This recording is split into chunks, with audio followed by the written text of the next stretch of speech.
strange to Korea's traditional legal institution. Now we all agree that we have to adjust ourselves to the new paradigm of internet governance. As a moderator today, I'm very pleased to offer an opportunity for you to have some glimpses about how we proceed with internet infrastructure development and internet governance. What we are prepared for today's presentation, we believe, is worthwhile for you to share with us. I have 5 speakers from Korea who are waiting on the podium panel. They are representing various stakeholder groups: government, academy, research, civil society, and business. I hope your audiences to capture some glimpses into Korean internet experiences when they discuss the status and issues about internet development and internet governance. As for the remote participation, Abdullah is waiting there. As a remote moderator. Once we finish our presentation, I'll call Abdullah if there is any from remote place. Okay, let me give floor to a first speaker. The first speaker will be Deputy Director Hwa Young-chun from Ministry of Science, ICT and Future Planning. He will deliver how Korea government is putting effort on maintaining the openness of internet and on protection of users from risks and complications of internet usage in Korea. Chun Hwa-young, you have a floor. Yeah, thank you. Good afternoon. My name is Hwa Young-chun, Deputy Director from the Internet Policy Division of the Ministry of Science, ICT and Future Planning of Korea. It is my pleasure to have this opportunity to share Korea government's ongoing effort to improve the internet environment here in IGF, and I appreciate your participation. As the first runner, I would like to introduce Korea's policy efforts to improve and develop the rapidly changing internet environment in the perspective of government. Here is the agenda for my presentation. To start up, I will briefly introduce Korea's creative economy strategy and the role of the internet. The major policy agenda for Korea government is creative economy, by which the creation of a new industry and a new market could be facilitated with the creative ideas combined with the science technologies and ICT. Under this vision, the Ministry of Science, ICT and Future Planning aims to add new industries by reinforcing science, technology, and ICT capabilities, and to realize this creative economy through expensive technology convergence with other sectors. The internet is an engine for the creative economy. The size of Korea's internet economy accounts for $86 billion in 2010, and the internet economy as a GDP percentage is second highest following the United Kingdom. The internet is leading the creation of new mobile and platform markets, as well as innovative reform of distribution system. As a result, it contributes to the growth of internet industries and increase of employment. Next, I would like to introduce Korea's internet environment. As you probably know, Korea has used the internet as an engine for economic development. In the process, Korea has built highly competitive ecosystem in the core areas of content, platform, network, and device. You can see the platform where the overall internet economic activities and consumption is quickly transitioning from PC to mobile in this graph.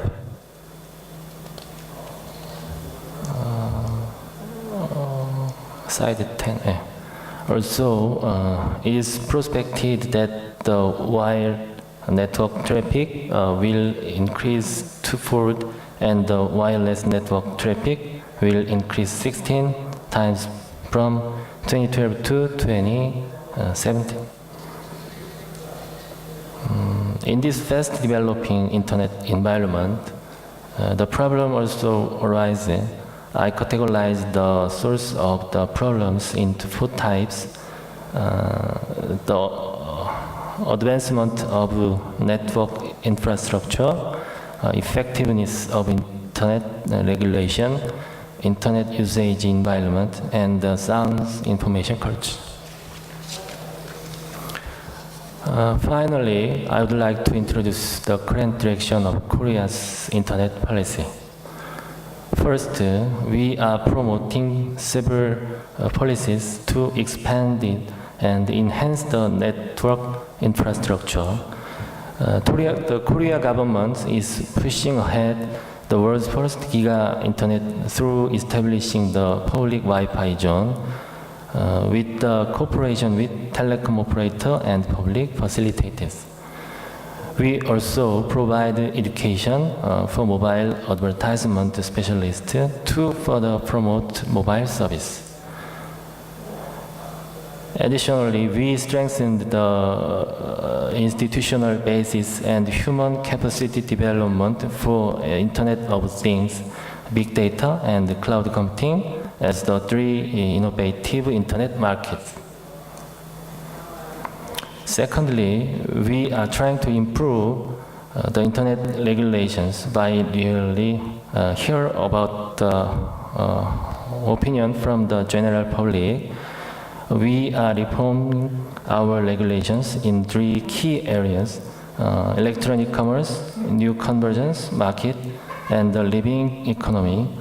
So they are more adaptive with the global standards and the rapid technological progress.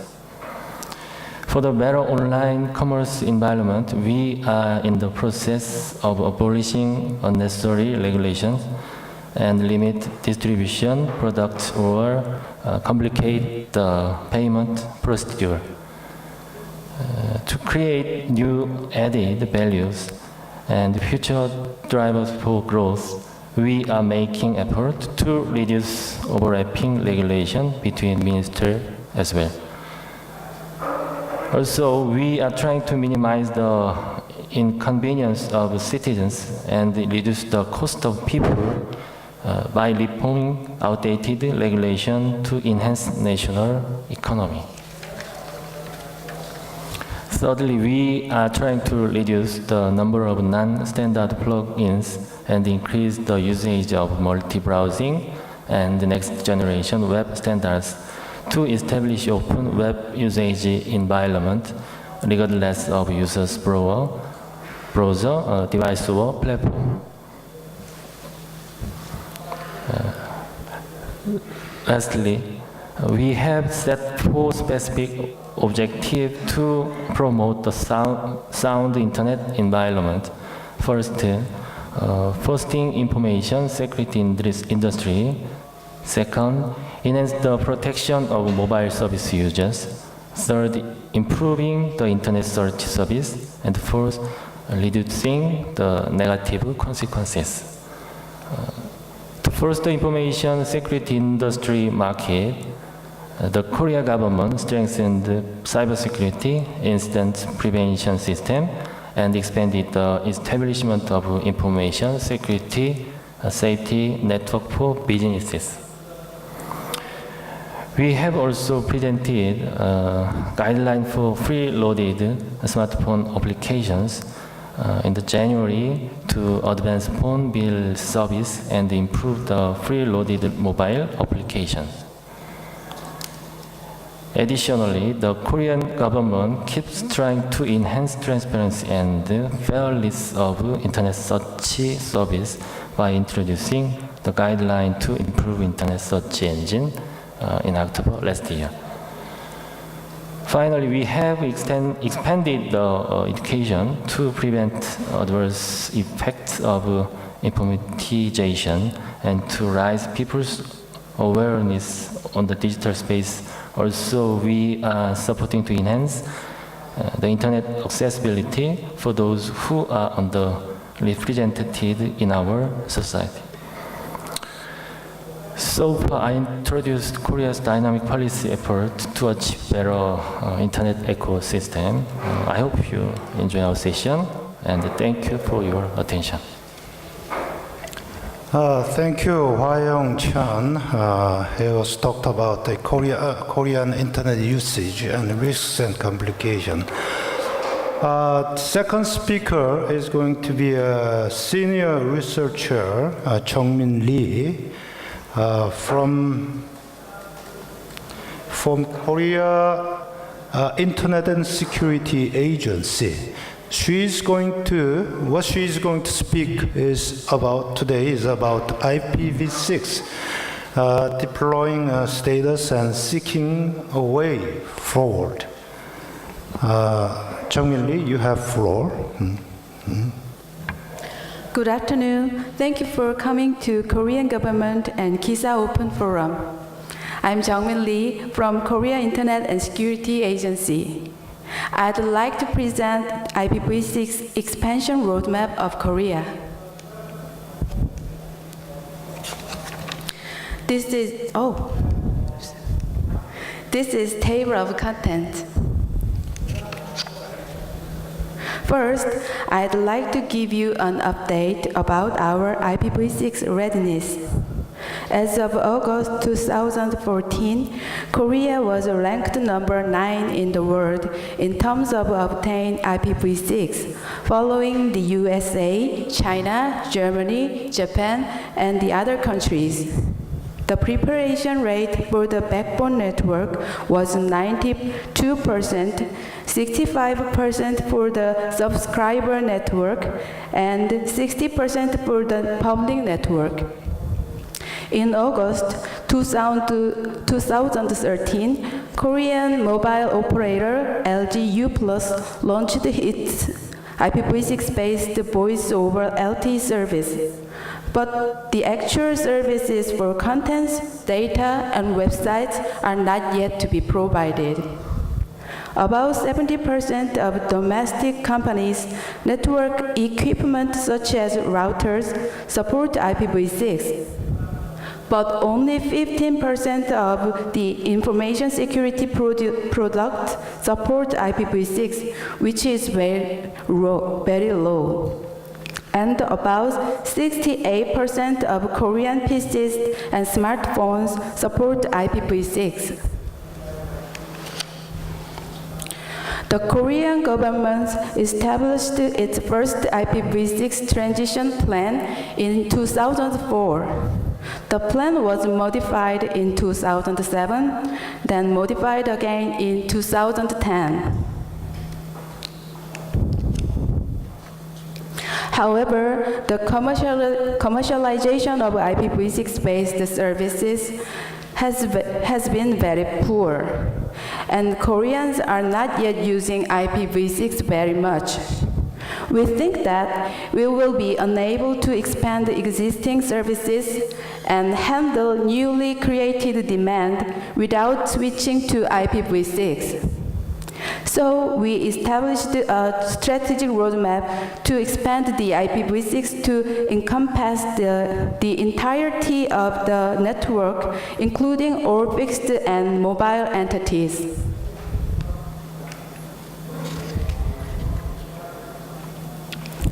What are the trouble vectors? We analyzed the trouble vectors. According to the existing IPv6 transition plan, the rate of network preparation is increasing consistently, but there are some delays in promoting IPv6 support related to various network equipment availability and service transition. In case of private sector, different participants such as network and service providers and device manufacturers are trying to avoid taking responsibility for introducing IPv6.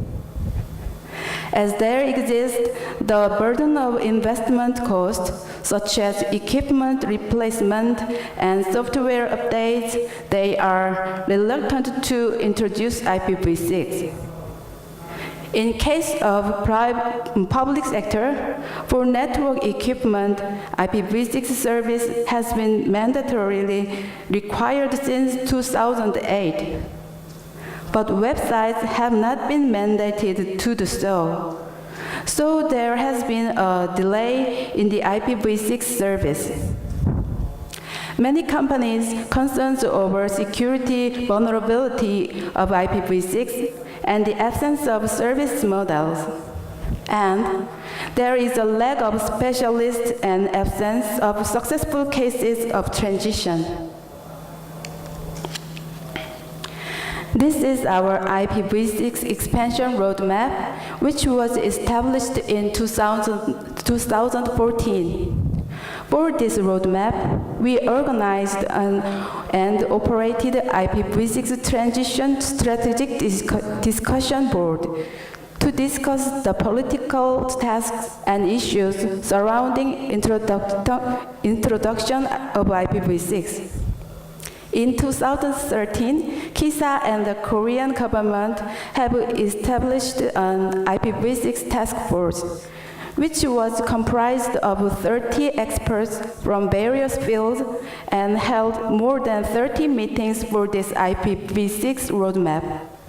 And we conducted a domestic IPv6 preparation survey in 2013.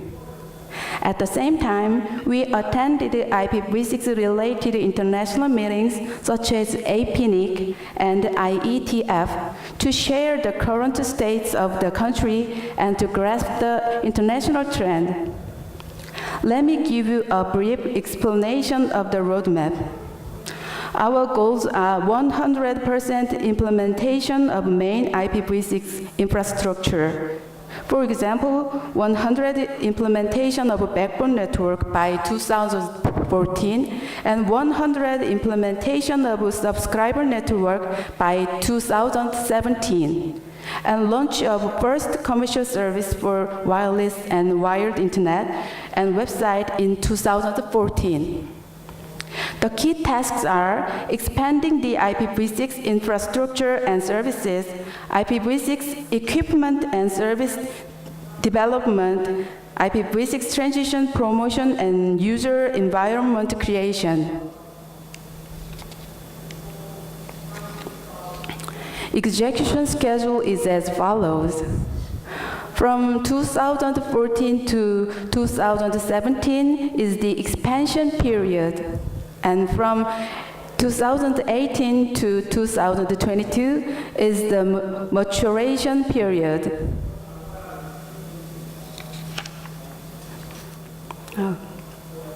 This is the execution system.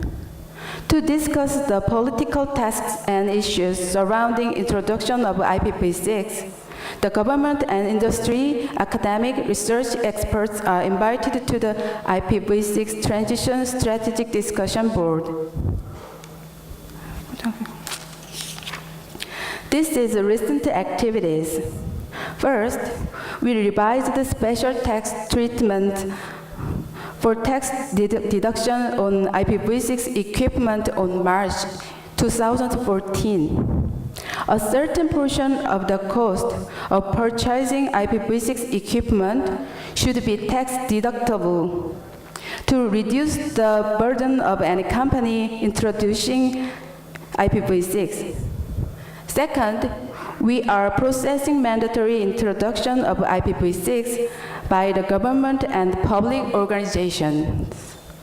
According to the National Informatization Framework Act, to be newly revised in 2015, the government and public organizations network and website must introduce and use IPv6 so as to spur its use among the private sector. Third, implementing comprehensive support systems to provide customized professional training, technical consulting, and guidelines for small and medium companies lacking manpower and technological expertise. For your reference, the KIPO, Korean Intellectual Property Office, has applied for the IPv6 transition consulting to KISA recently. KIPO's decision to adopt IPv6 system was triggered by U.S. Patent Trademark Office's plan to implement IPv6 system by September 2014. Which was based on U.S. federal government's IPv6 transition policy. This case shows that the IPv6 diffusion of government policies of individual countries is also affecting IPv6 diffusion of other countries. It indicates that the role of government and cooperation among governments is important for the IPv6 transition and expansion. On the other hand, KISA and the Korean government are encouraging major companies to lead the IPv6 transition of domestic businesses. As a result, before the end of this year, SK Telecom, a major mobile operator in Korea, is planning to launch IPv6-based LTE commercial service. Also, Daum, a major content provider, is planning to launch commercial IPv6-based portal website service. By publishing IPv6 roadmap and launching IPv6 commercial service in 2014, we expect to accelerate the IPv6 transition in Korea. Korean government and KISA will continuously cooperate and exchange with other countries for the development of IPv6. Thank you for listening. Thank you, Jung-min Lee. I believe you have some kind of idea about how the situation of IPv6 in Korea. How do we proceed with the IPv6 deploying status and seeking way forward and roadmap, whatever. Okay. The next speaker is professor from Korea, KAIST, Korea Advanced Institute of Science and Technology. Professor Dong-man Lee is going to discuss about systematic and institutional effort to deal with the internet governance in Korea. Dong-man Lee, you have the floor. Okay.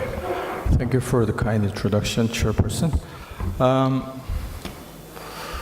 Well, let me a little bit correctify what Chairman just said. I'm not going to give the very systematic the solution for our nation's internet governance structure, because we are in the middle of the restructuring our internet governance, the infrastructure. Even though we have over 30 years of internet governance experience, but still we're learning. So today I would like to share our experience, how we actually have evolved our local internet governance infrastructure last 30 years. But unfortunately, I was involved in the first part way back in 1982 when internet was first introduced in Korea with Professor Kilam-cham. I think that many of you know the Professor Kilam-cham, who has actually introduced internet not only in Korea but also Asian region. But after that, I came back to Korea in 1998, and that actually I actively participate in internet governance build-up in Korea. So most of my slides will be allocated since 1998 and today, and I will talk about the recent landscape change and also the questions or tasks that we need to resolve for the future. Well, those questions, the solely my personal venue. All right. So before 1998, mostly our internet-related discussions driven by academic and technical community, because as you know, the real explosion of the internet and commercialization was driven by the World Wide Web. That was about sometime that time. So in Korea, around 1998,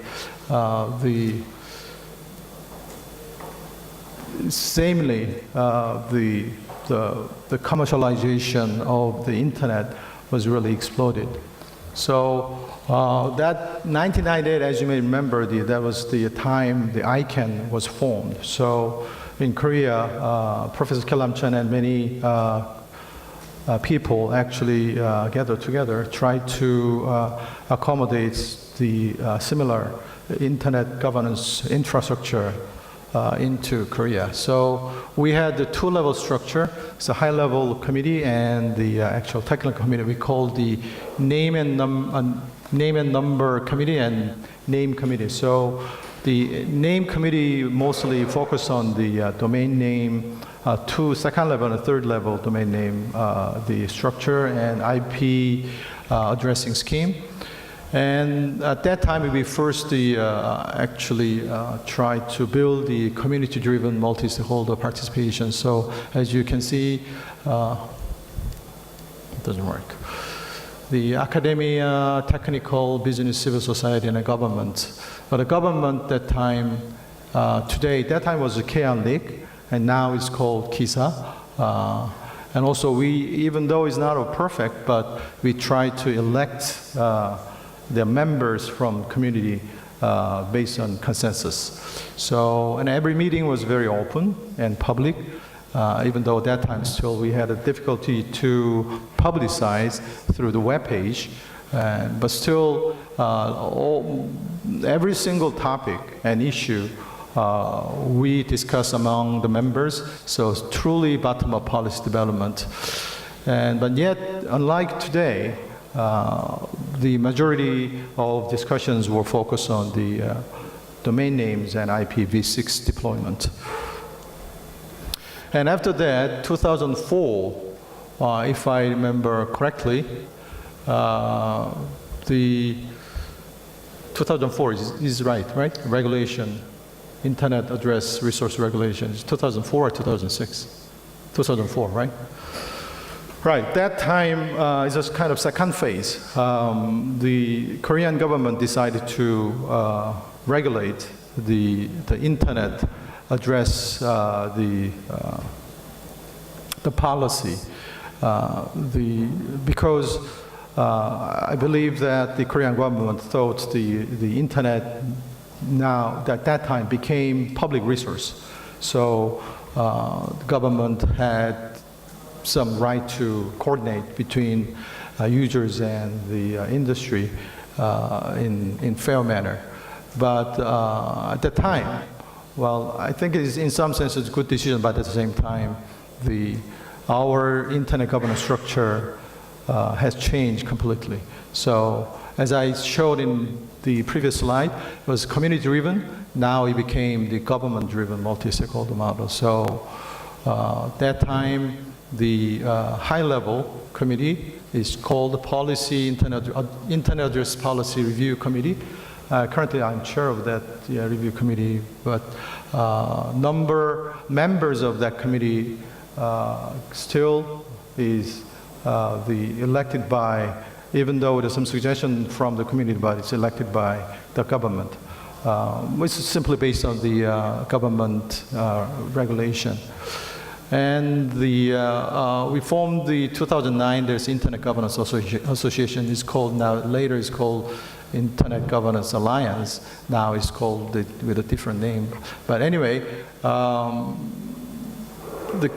main key difference was as I said just before, members were selected, not fully bottom-up process.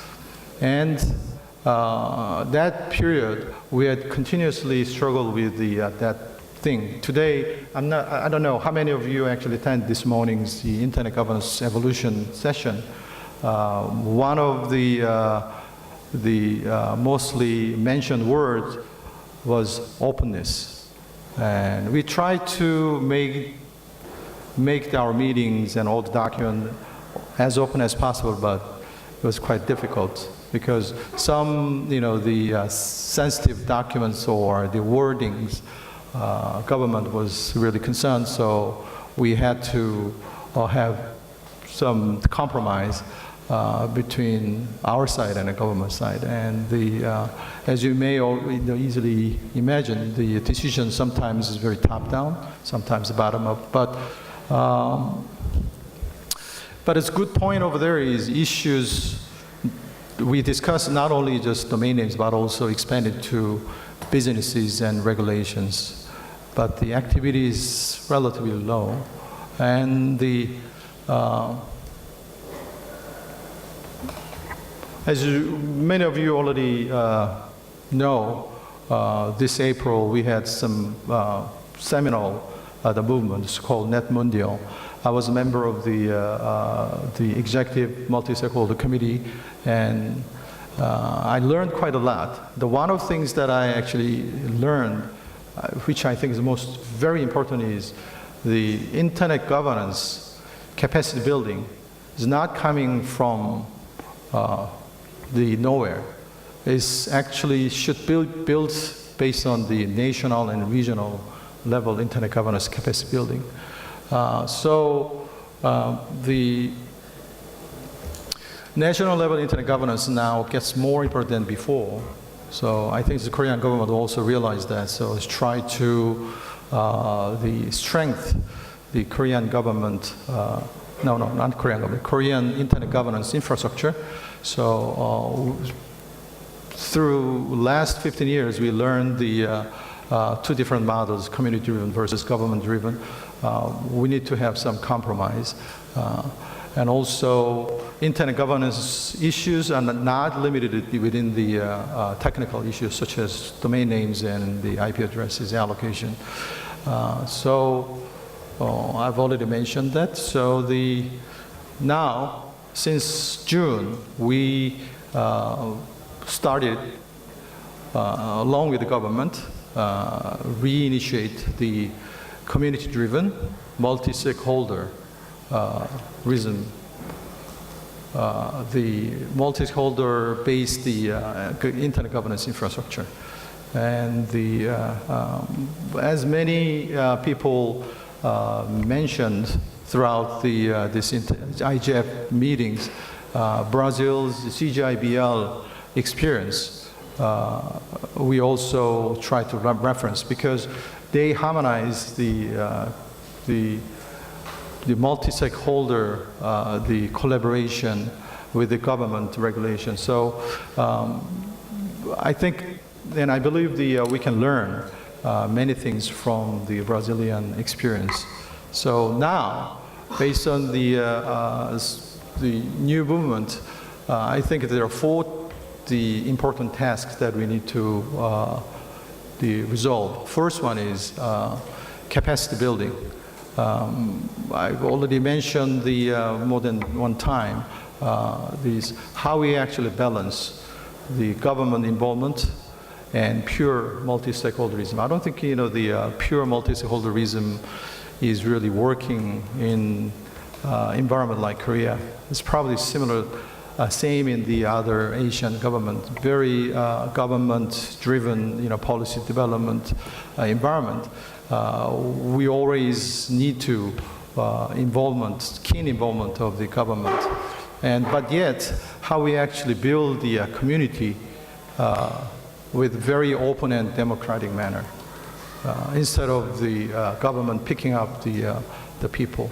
And also transparency, open and transparency, how we actually make the development process and information sharing as open as possible, so that the many people, everyone who is interested in this internet governance structure and development can access all the information. Another one is accountability.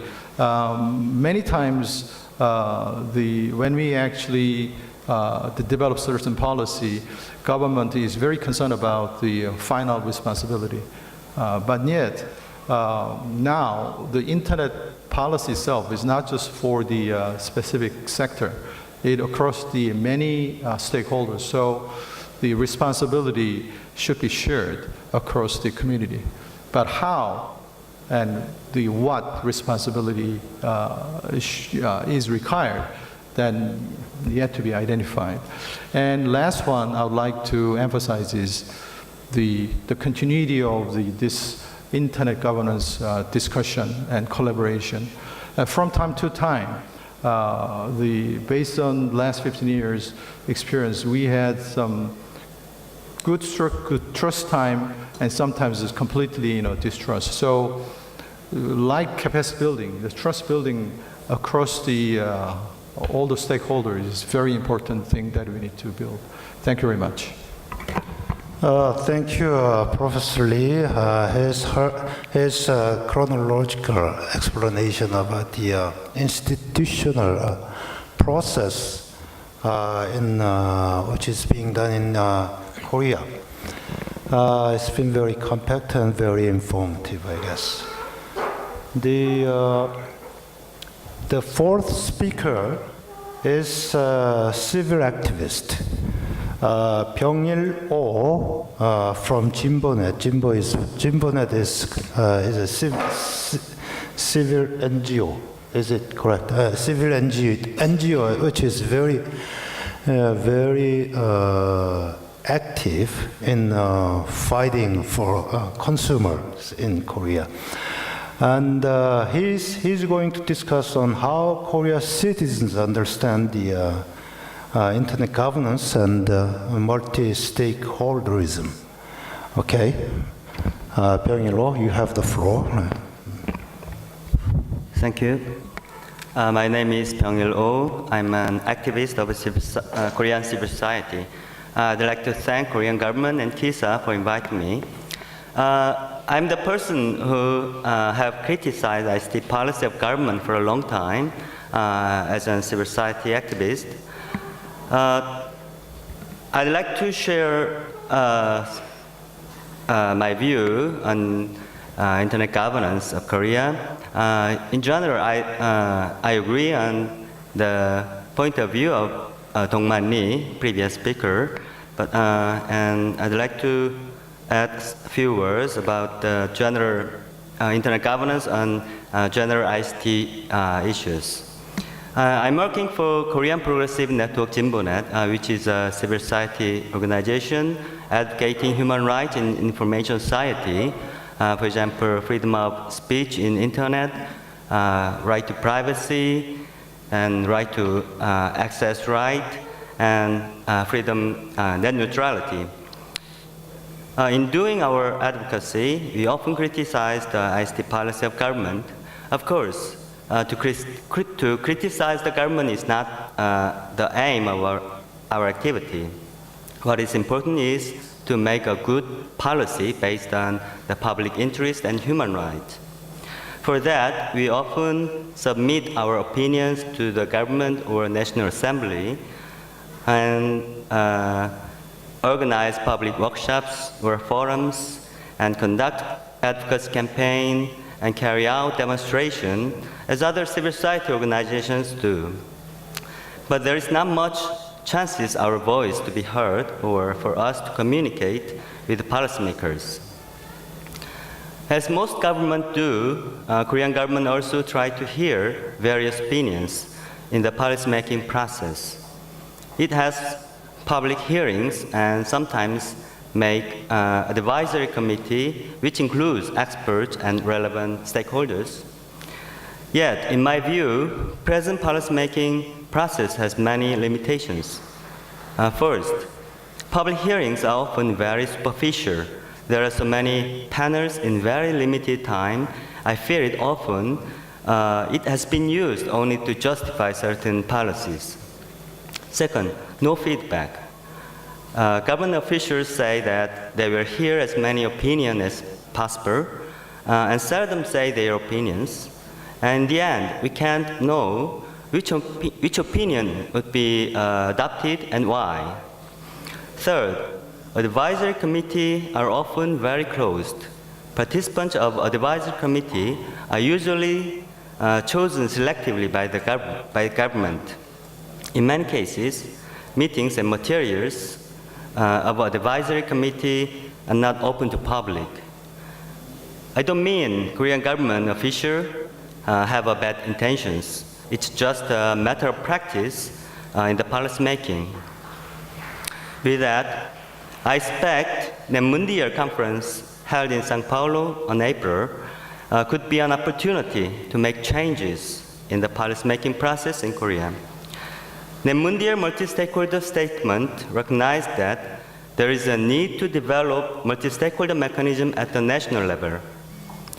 Korean government also expressed the support for multi-stakeholder internet governance in the opinions submitted to Mundial. In line with that, it's an important step for us. It's an important step forward for us to hold Korean Internet Governance Forum on last July, which involved all stakeholders, including the government. And I'm very happy to say that now various stakeholders get together and discuss how to build national multi-stakeholder internet governance body in Korea, called Korea Internet Governance Alliance. I'm not sure yet this experiment will succeed. I think there are several challenges we have to address together.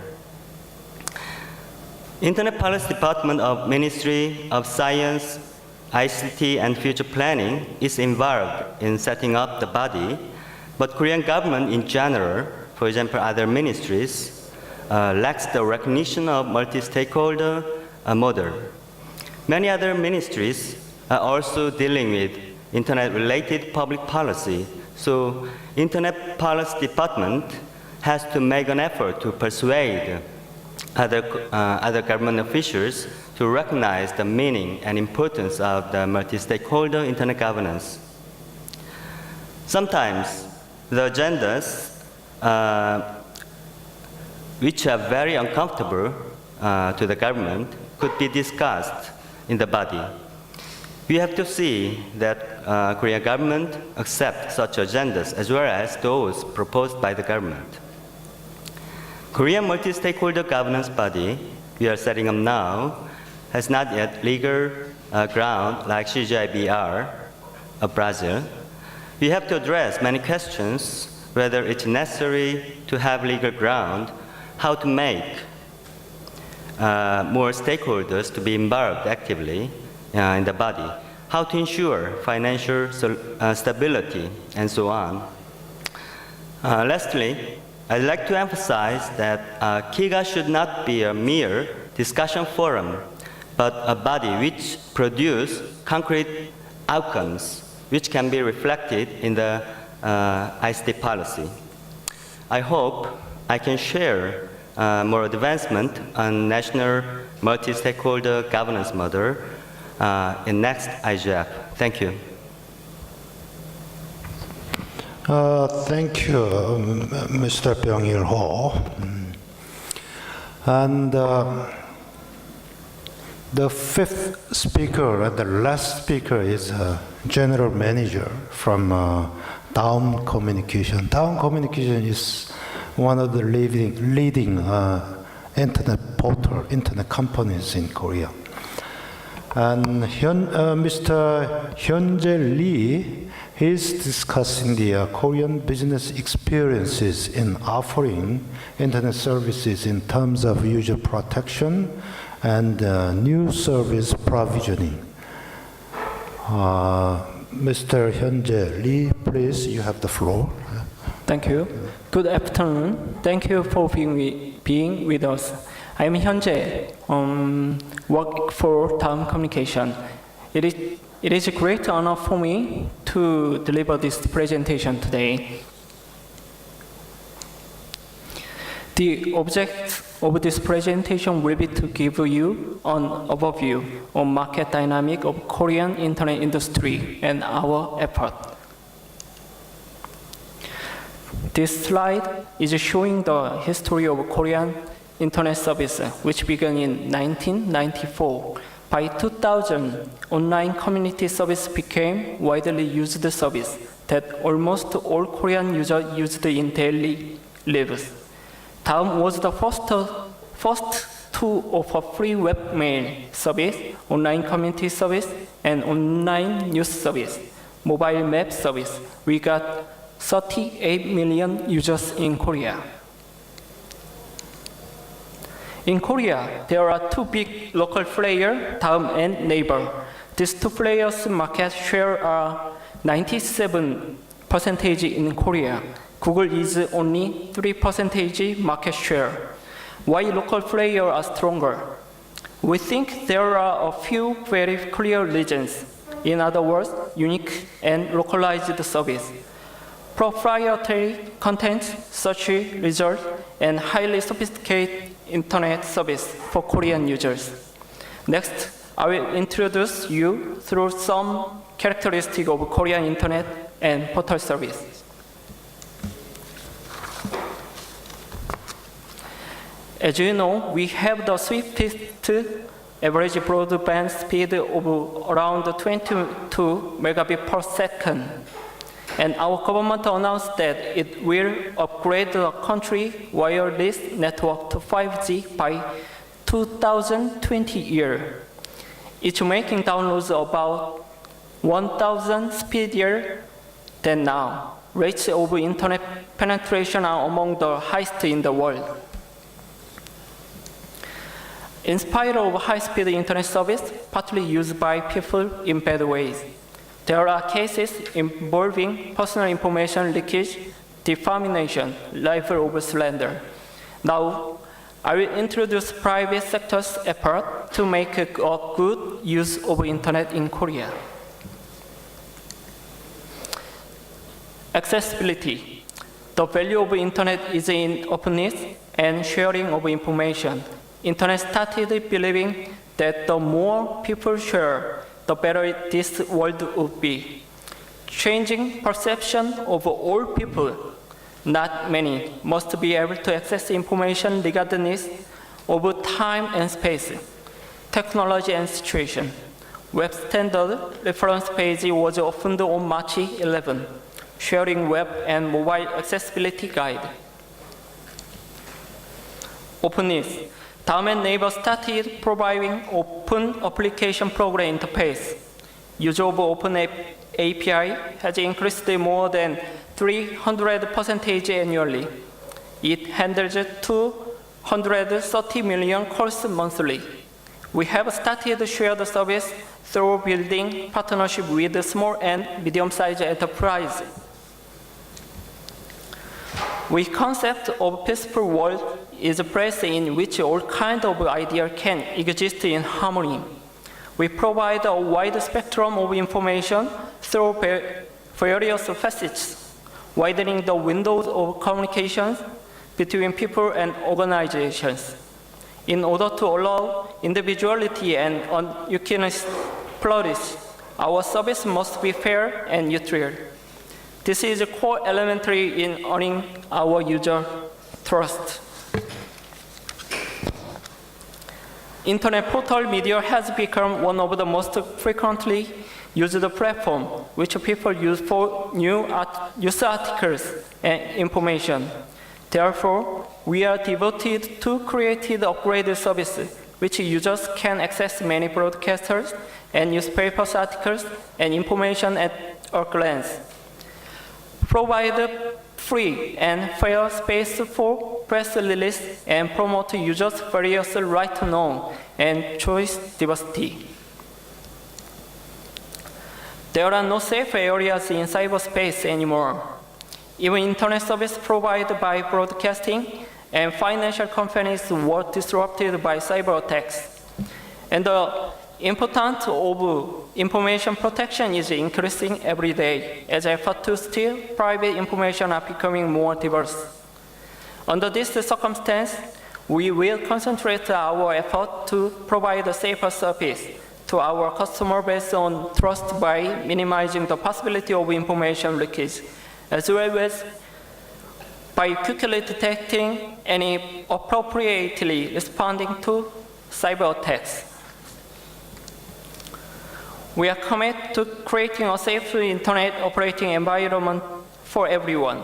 This includes guarding young people from illegal and harmful information and protecting the copyright of sound source, videos, pages, and our feeds that require such protection. We have also put protective measures in place for users who have fallen victim to hurtful or harmful posted and defamation. On the other hand, we do everything in our power to allow freedom of expression to go unhindered, maintaining a healthy balance between enforcing regulation and sure creative freedom in one of our most important theories. The internet is the most democratic and decentralized communication form. There is no other long-term option but to facilitate global communications in the internet.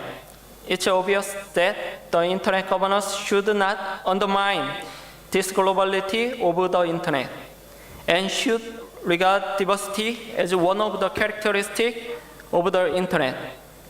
Korea has rocked itself on an island of outdated regulation that isolate the nation's IT industry from global markets.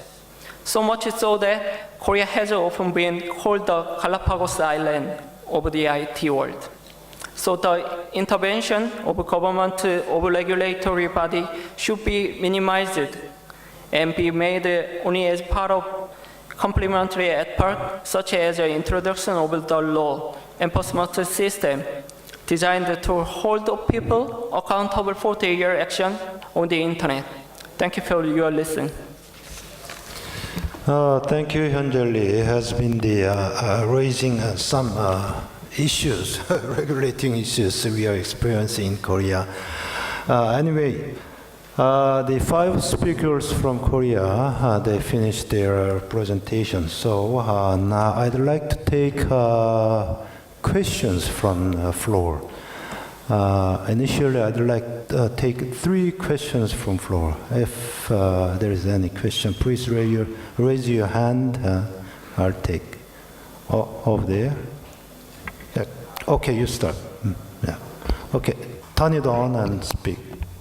My name is Patrick Curry, and I'm from 2 organizations, BBFA and MACCSA, and I have colleagues from KISA and other Korean organizations. Mike, and I would like to say thank you for your presentations. They were very helpful. Oh, welcome. And welcome. it would be very helpful if it's possible to have a copy of those, because there was a lot of information. Is that the question? Okay, fast. yeah. But my real question. I'm sure you have copies after this forum. So I have several questions, but if I can ask one and let someone else. My first question is: your government passed a law that requires internet service providers to give controls to parents to help protect children's access. Yeah. Please, could you say a little more about the progress for this? Okay, whom I have to solicit to explain that one? Yeah,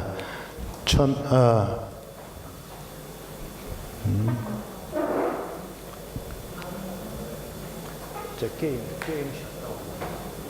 셧다운 얘기야.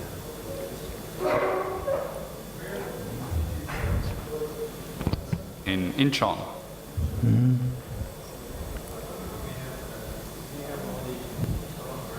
우리가 한 거 아니고 딴 데서 하는 거다. 이거 끝나고 얘기하자. Okay, Heavenly from KISA, she's gonna explain. Actually, this issue is not related to the department he's from, so okay, she's gonna explain. I'm helping Mr. Chan with interpretation, and unfortunately, his position is not in charge of the issue. Ah, okay.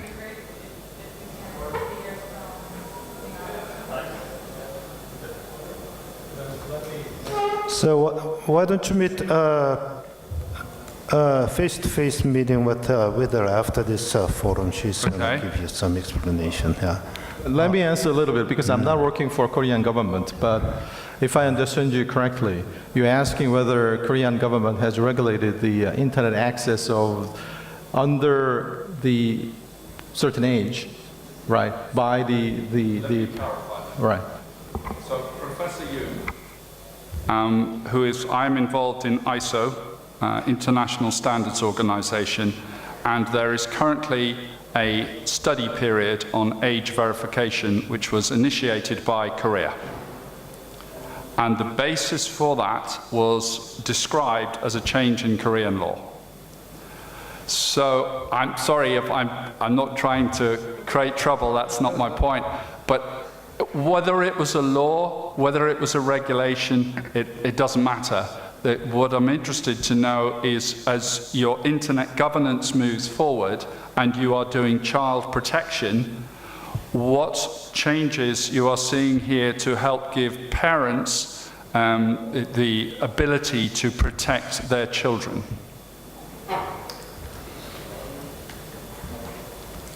Yeah, Byung-il Oh has something to answer to your question. So, do you mean you are interested in the age verification system? I'm not sure you may heard about Internet Real Name system. It's a kind of internet identity authentication system. So there are many kinds of identity authentication system regulated by law. There was a general law to force the ISP to adopt the identity authentication system, but that was decided unconstitutional by the Constitutional Court. But there are several other regulations to demand the identity authentication. For example, in the election period, election law regulate that in the usually online news site have to adopt the identity authentication system. Another is the regulation by the game law. So, as you say, the game law regulate that first they have to authenticate the user's age. That means authenticate user's identity. So, and prohibit to use the game in the midnight. So, how can authenticate user's identity is usually used by the, in the past, there was a simple method to match the name and resident registration number. But it caused the mass leakage of personal information, and including the national registration number. It's a national identification number in Korea.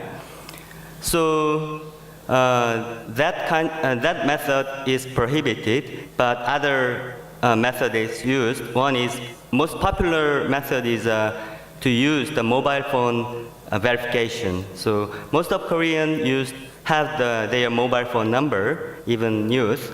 So they, and when we apply the service to the mobile company, we have to authenticate our identity. So mobile company has our identity information. So in other internet service provider use the identity verification service provided by mobile phone company. Well, I think we need to clarify your question, because you asked whether, as I asked you again earlier, you asked whether Korean government has any plan to regulate or help the parents prohibit their children access the internet in certain control, right, in certain space, right? I asked our government member, he said he never heard of it. I never heard of it. As Mr. Oh just mentioned, only thing the parents or government has presided ever into such a space is game law, right? After midnight, under age 16, I cannot exactly remember, they cannot log into if they actually, frankly, type in the social security number, right? You may guess there are many, they work around, of course, but I don't think a Korean government has ever, tried to control every family's personal, the child care, the policy. I think it's whoever that Professor Yu is, I think it gave you wrong information. No, this is very controversial issue. There are pros and cons, and there are groups who is in favor of this law, and other groups who is against this law. Maybe.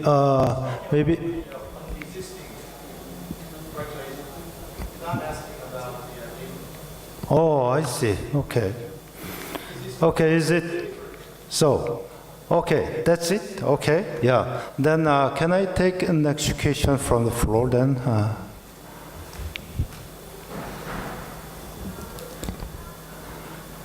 And let me check the remote first, and then I'll turn to you again.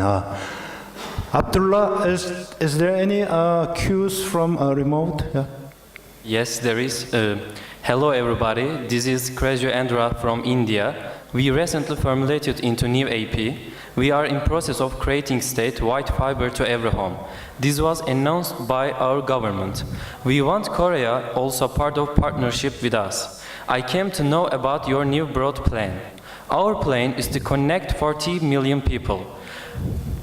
400 million still left. We are creating 3 electronic clusters and AP digital and create 500,000 ICT tech people to serve global and Indian market.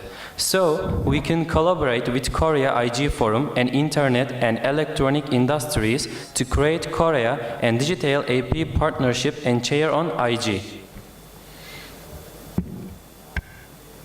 That's all. Okay. So anybody to answer the question? It's kind of a development. I think it's kind of development issue. But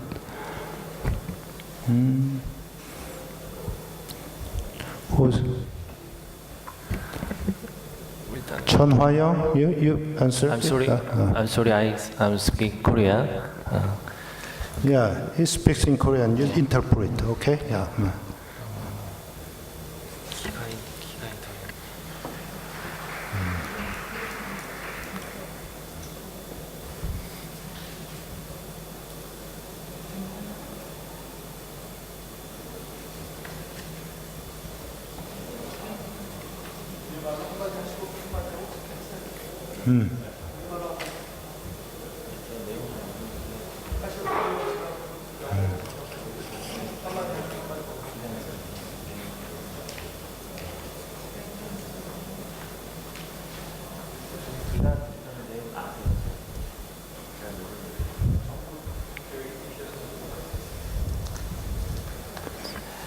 그러면 제가 이렇게 답변 드리겠습니다. 지금 말씀하신 내용은 제가 구체적으로 좀 접수를 해가지고 메일로 구체적인 답변을 드리고 저희가 지금 전체적인 총괄 입장에서 와가지고 각 부서의 그 정책에 대한 전반적인 내용을 말씀드리다 보니까 좀 더 정확하게 답변을 드리기 위해서는 그 질문하신 내용을 메일로 받아가지고 정확하게 다시 답변을 드리도록 그렇게 하겠습니다. 예. Only could you interpret this? Hi, I apologize for not giving you more details about the question, but I will respond to you through email about our broadband plan after this forum. Thank you. Okay, let me take next question from you. I'll turn to you. You said you have a question. Why don't you raise your question now? Thank you very much, Mr. Chairman. My question now is about business use of the internet, the use by companies. My understanding, and please correct me, is that you have 5 certificate authorities, and companies have to have certificates from one of those certificate authorities to be able to do business, legal business with other companies in Korea. When I was in Incheon, I asked what happens when you want to work with companies that are not Korean in collaborative projects. Is there either some way that they get certificates from Korea, or can they have certificates from another country? This is a foreign company that could federate with Korea with one of your certificate authorities. So this is about how can I work certificates across a border in an international program. Okay. Hyunjeli, can you answer the question? Certificate authority.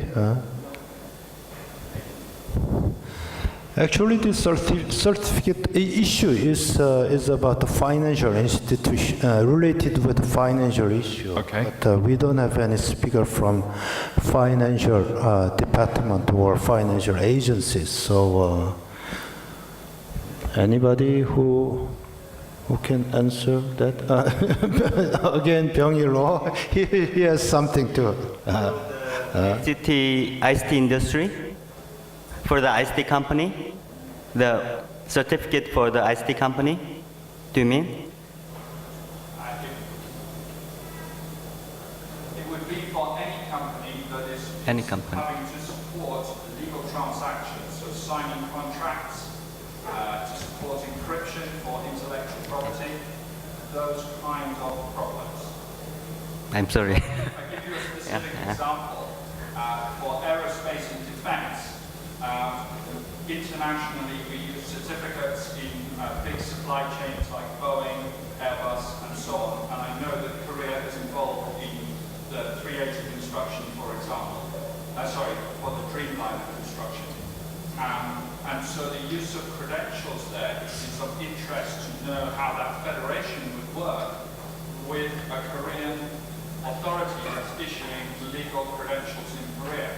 And I'm just wondering if this is something that has been considered for the business use of internet in Korea.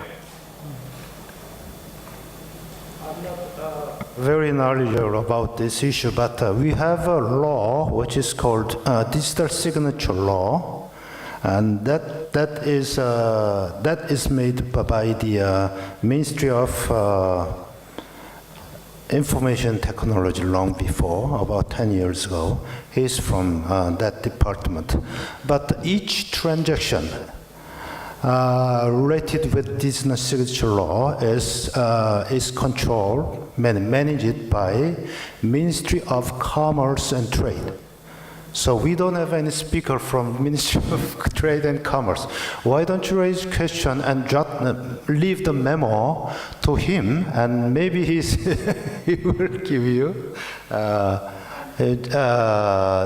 right answer via mail or whatever. Okay? Is that okay? Yeah. Okay. Any questions from next questions from floor? And remote place, Abdullah, you have another one? No, actually, we don't have any question right Okay, now. good. And any question from floor? Okay, over there, folks. Hi, thank you very much. My name is Akinori Maemura from Japan. I'm working for JPNIC, Japan Network Information Center.